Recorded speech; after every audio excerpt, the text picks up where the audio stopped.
Okay, so my name's Milan Marinkovic, student number 140151. Here's a fancy cover page for my game called Obsidian. Ooh. Okay, what is? Okay, Obsidian is a multiplayer-only competitive first-person shooter, and it's based on 2 teams of 5 face off in round-based combat situations on various maps set all around the world, and perhaps also in space and other planets, depending on which way the community would like it to go. Obsidian is also quite heavily based on community feedback, much like Counter-Strike and Dota. Any person willing to do a whole bunch of effort can easily submit ideas to a community forum, and if people like it, it can later on be added to the game, depending on, of course, the community.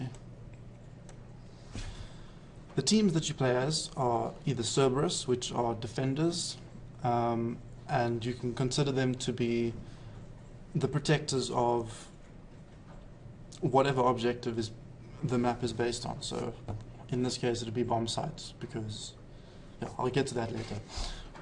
So Cerberus will always be the defenders, they will always be the diffusers. Revolters are programmed heartless war machines which are built by the same race as Cerberus, but they don't deem necessary, they are set on destroying what Cerberus is set on protecting, because they don't deem what Cerberus is protecting as necessary for the future.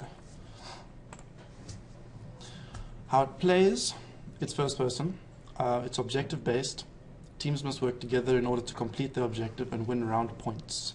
Games last for 24 rounds, 1 point per round. First team to 13 rounds wins the match. On each match,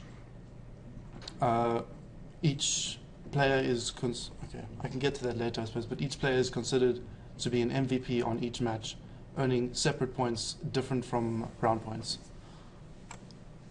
If anyone who doesn't know what a first-person shooter is, this is a fancy example of first-person shooting. This also portrays the style, leaning perhaps, the head bob, the gun mechanics. This is an example from Battlefield, but most first-person shooters have a similar feel, and Obsidian is envisioned to have this sort of feel when playing. Objectives: Cerberus defend, Revolters assault. To put simply, the game mode is search and destroy. If you ever played any Call of Duty, you'd know what search and destroy is. If you haven't, it's the attackers get to a site which Cerberus is protecting. So Revolters get to a site Cerberus is protecting. It's Revolters' job to blow up the enemy positions. And Cerberus...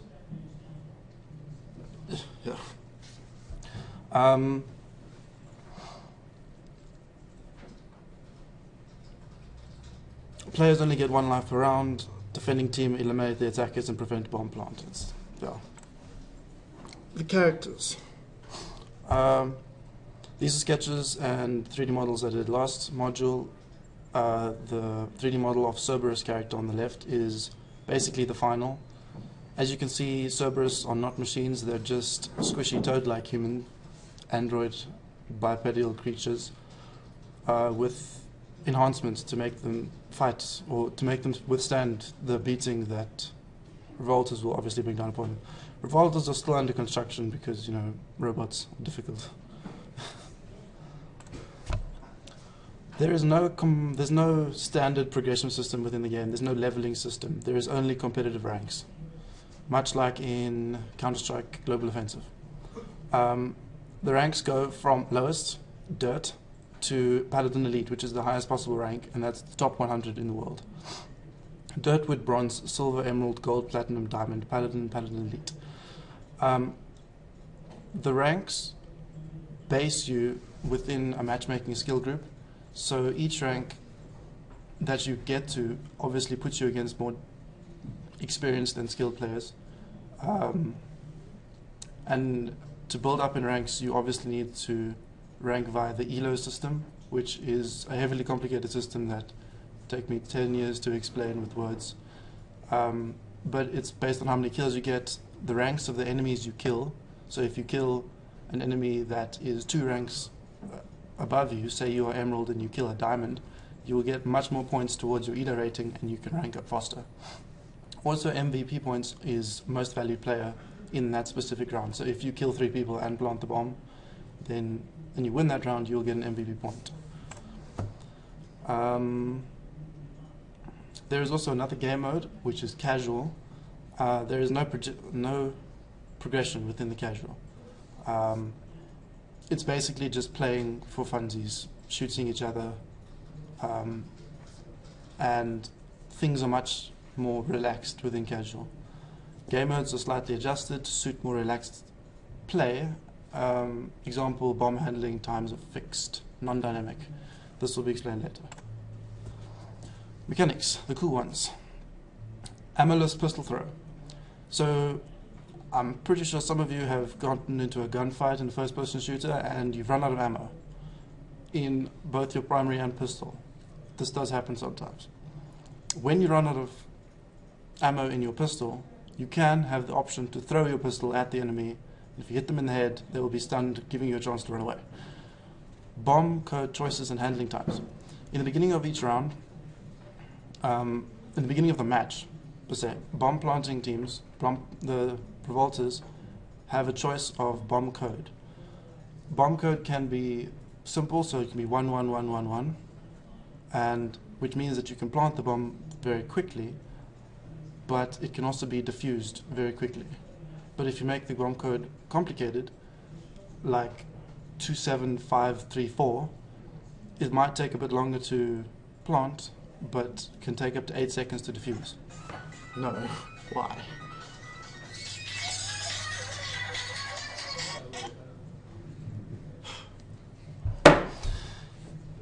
But however, if your team has to decide on a bomb code in the beginning of each round, if you type in the bomb code incorrectly, the bomb will still plant, but the defuse will be as quick as 4 seconds. So it's all relative on your team and the communication you have between each other. Throwing down weapons. You've also gotten most likely into a situation where you have 2 primary weapons in a first-person shooter, and it takes really long to switch from one primary to another. You have the option to throw down your first primary to switch to your secondary primary quite quickly. Special reloads like in Battlefield Hardline could be implemented, and weapon inspection implemented because the game has unique gun variants, or divergence in this case. Other mechanics include everything to do with a first-person shooter and search and destroy match. There's lots, you don't have to read them all, they're all standard things. Climbing ladders, throwing grenades, reloading, leaning left and right. But, yeah. Breakable panels and windows, pretty straightforward. There are breakable panels, windows, perhaps walls also within the map to allow for various different paths that you could take. But breaking these obviously causes noise and obviously reveals your position if you do it incorrectly. Coffers and divergence. Coffer is a random crate with a percentage chance of dropping for completing a game. Coffers have various divergent versions of weapons. Coffers are locked and can only be opened with keys. Divergent is a version of a weapon that can occur in various qualities and rarities. It can also be earned as a drop or unlocked from a crate. As you can see in the example, it's 2 of the same weapon, but they're both different, only aesthetically. There's no upgrade, or one doesn't do any more damage than the other. This is an example of the different qualities. So you can get a newly coated, which is a gun that is freshly sprayed. There's no scratches, no bumps, no dents. Messed with is very few scratches, minimal wear and tear. Had a run, basically had a bit of a war, so it's quite scratched and there's a few dents and so on and so on. Well worn is it's well worn, and ruffled is this weapon's been to hell and back. It's pretty broken, but it still kind of works, but it looks terrible. Also, you have rarities, similar to in Counter-Strike.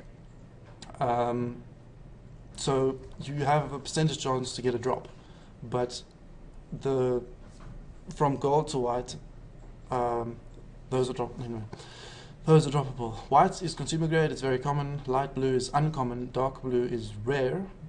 Purple is fabled, and you most likely won't get this in a drop. Pink is kind of rare. If you do get it in a drop, you're lucky as, Red is very rare, and gold you cannot get in a drop. You can only get it from a crate, from a coffer. Unobtainium is immortal and discontinued. These weapons are no longer in production, but they are still around within the game. So if you can buy it from another player, it's probably quite expensive, but yeah.